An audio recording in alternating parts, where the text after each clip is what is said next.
Well, hello, welcome back everyone. All right, you guys, so some big things took place on Friday Night SmackDown, as well as discussions in the IWC surrounding the cards that are on the WrestleMania slate as of right now. So let's talk about it.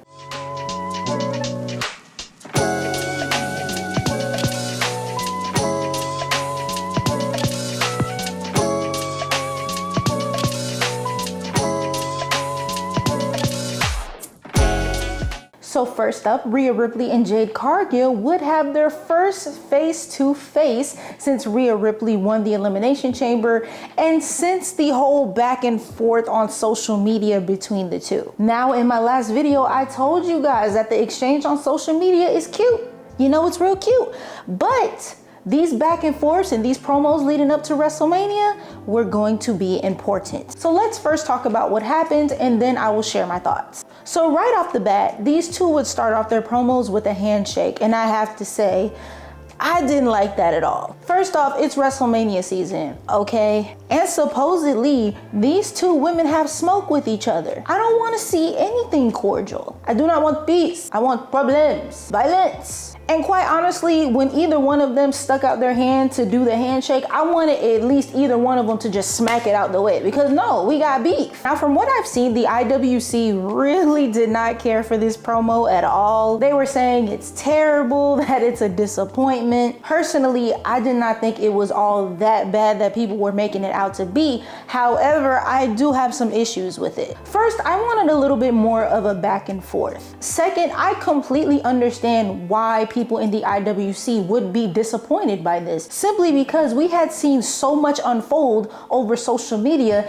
and evidently they had a lot to say, so you would expect a whole lot more. And to be completely honest, I absolutely did not like the subject matter of both of these promos. And there was so much material that you could have pulled from Rhea for Jade. For example, a lot of people have been talking about how Rhea is constantly in the title picture.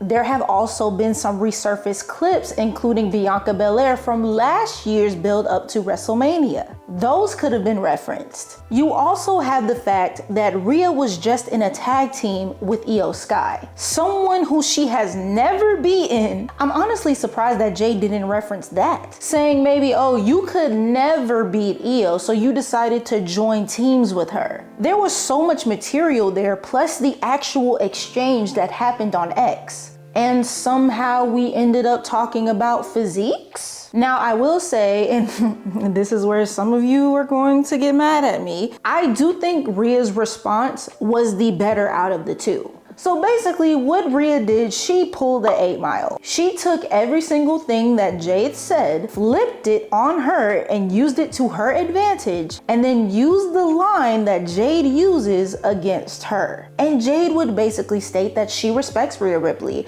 She respects her accomplishments. She respects that she earned her way into a title shot at WrestleMania, and she respects how she built her body. But she's not impressed. Jade would say, my arms are bigger, my legs are more muscular and more powerful, and that she is more worthy of the WWE Women's Championship. But then Rhea would turn around and say, you're right, you may be bigger than me, your arms may be bigger, your legs may be bigger, but your body is built for show. You're built to be more aesthetically pleasing. And unlike you, my body is built to survive and thrive in the business.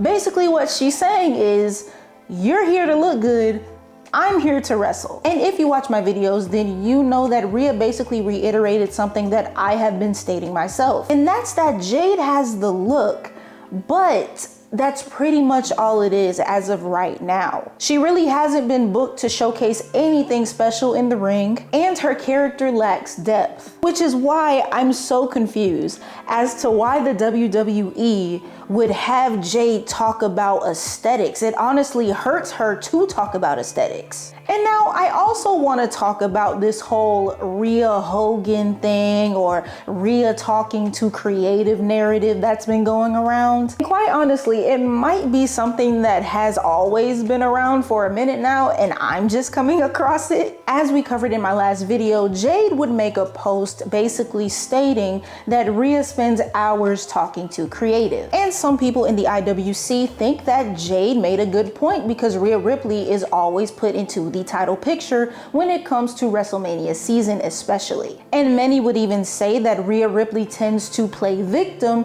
when these things are mentioned. I do agree that Rhea Ripley is in the title picture a lot. And I definitely believe that there have been times where other people could have gotten those opportunities and deserved those opportunities. Even last year, I stated that as far as the writing goes, I do think Rhea was just thrown into that match last year. Personally, if I were to have booked Rhea Ripley in this case scenario, I would have had her and Io take those tag team titles into WrestleMania and defend it in a TLC match against Alexa and Charlotte, the Irresistible Forces, and the Kabuki Warriors. Have them drop off the titles to what would have been, I guess, the Irresistible Forces, and have Rhea turn heel on Io. To me, that would have been the perfect rollout. But being frustrated with creative booking and blaming Rhea for the booking are two totally different situations. When Jade says that she is talking to creative,